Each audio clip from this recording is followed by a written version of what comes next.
Ding dong, this bitch is dead. I came to get my father's things and then turn this shit into a crime scene. The plans play in my head as I ring the bell to Keisha's house. She opened the door and directs me to the couch. She asked me could she get me anything. I declined. She handed my father's things and then asked could we talk. I looked around and said, yeah, let's take a walk. She showed me every inch of her place. Fancy vases and a nice, tall, beautiful vase. She talked about all the moments her and my father shared in this place. She invited me over for dinner later this week just to get to know me better because she said I barely speak. I accepted her offer because I wanted to see how fast she was going to replace what Ramik and his boys was going to steal. It was a deal, it was a date. I was going to drain the life out of this bitch that I hate. Rounding up my boys to get the job done. Me, TJ, Marcus, and Aaron. Baby girl Tia said it should be easy and fast. All me and my boys are worried about is the cash. We pulled up to this nice-ass crib, jumped the gate, and got into the place. Everything looked expensive, all glassy and shit. Next thing we noticed was a bougie-looking chick. TJ and Marcus tied her up and tossed her on the couch, covering her eyes and her mouth. Me and Aaron ran all through the house, grabbing all we can. I noticed the picture on her nightstand. Something about this lady felt familiar, like I'd seen her before. Next thing I know, Marcus is hollering from the first floor. He came upstairs, and what he shared had Aaron looking a little shook and scared.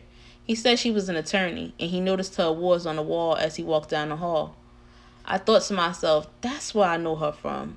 How could I forget those light brown eyes that walked down the courtroom aisle to defend the state against me while I was on trial? Thinking about her in the dress that day sort of turned me on. I pictured us acting out of one of them robbery scenes from porn.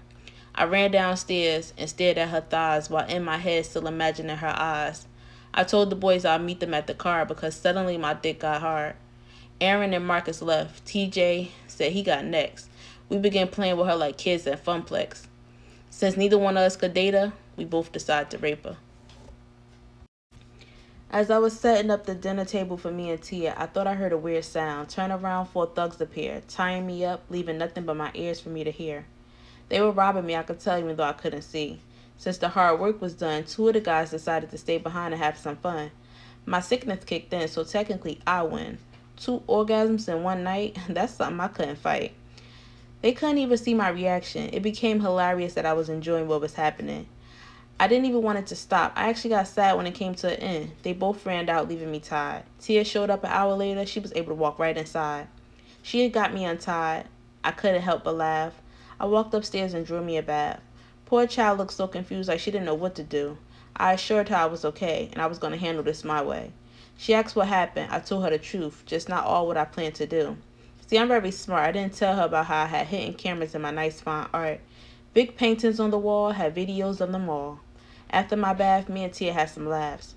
She was the sweet little stepdaughter that I always wanted to have. Chinese takeout and some wine. My night actually turned out just fine.